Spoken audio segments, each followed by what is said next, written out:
ইন্ডিয়ার সংখ্যালঘু মুসলিমরা যদি গরু কোরবানি না দেয়, কিচ্ছু আসা যায় না, তাদের তেমন কোনো ক্ষতিই হবে না। ইসলামে কোরবানির কথা লেখা আছে, পশু কোরবানির কথা। এক্স্যাক্টলি যে গরুই কোরবানি দিতে হবে এমন কোনো মানে বিশেষ এমন কোনো ইয়ে নেই। গরু ছাড়া আপনার উট আছে, বকরি আছে, ছাগল আছে, দুম্বা আছে, ভেড়া আছে। হ্যাঁ, যে কোনো একটা কোরবানি দিলেই কোরবানি কবুল হয়ে যাবে। ভারতে আপনার সদ্য সমাপ্ত নির্বাচনের পর, বিজেপি ক্ষমতায় আসার পর, এই সম্প্রতি গরু কোরবানির উপর যে সমস্ত আইন করে নিষেধাজ্ঞা তৈরি করা হচ্ছে, এইটা আপনার কি বলবো, আমার ভাষা বলার মতো কিছু নাই। আলটিমেটলি কিন্তু ক্ষতিগ্রস্ত হবে ইন্ডিয়ানরা। কিভাবে? ইন্ডিয়া হচ্ছে সবুজের একটা কি বলে হিউজ বিরান ভূমি, যেখানে আপনার পশুপালনের জন্য সবচেয়ে উপযুক্ত স্থান। তো ইন্ডিয়ার অনেক লক্ষ লক্ষ খামারি আছে যারা দীর্ঘ 1 বছর গরু লালন পালন করেন এবং সেটা বিক্রি করার জন্য প্রস্তুত করেন।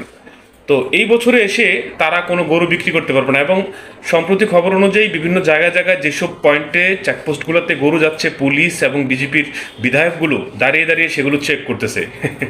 এখানে মুসলমানদের কোনো ক্ষতি হবে না। আলটিমেটলি কি হবে? মুসলিমরা গরু খাওয়া বন্ধ করে দিবে। গরু তো এমনিতেই আপনার লাল মাংস শরীরের জন্য খারাপ, খাবে না, খাওয়া বন্ধ করে দিবে। তারা আপনার ভেড়া কোরবানি দিবে, বকরি কোরবানি দিবে, ছাগল কোরবানি দিবে, ঠিক না? তো এখন হিন্দুরাও খাসি খাবে, মুসলিমরাও খাসি খাবে। সেই 500 টাকার খাসি গিয়ে দাঁড়াবে 1700 থেকে 2000 টাকায়, ঠিক না? তো এখন গরু এমনভাবে বাড়বে, বাড়তে বাড়তে গরু জায়গা দেওয়া ইন্ডিয়ার জন্য মুশকিল মুশকিল হয়ে যাবে। ঠিক আছে? তো লাস্টে কি বলবে? ঠিক আছে, তোমরা গরু খাওয়ার গরু খাও। তখন গরুর মাংসের কেজি এসে দাঁড়াবে 150 টাকায়, আর খাসি যাবে কোথায়?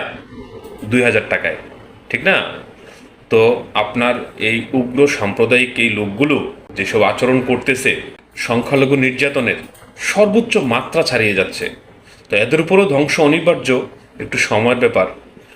তো আমরা সবাই সাবধান থাকব। ওই দেশের দাঙ্গা হাঙ্গামা আমাদের উপরে যেন কোনো প্রভাব না ফেলে, সেদিকে আমরা খেয়াল রাখব। ধন্যবাদ সবাইকে।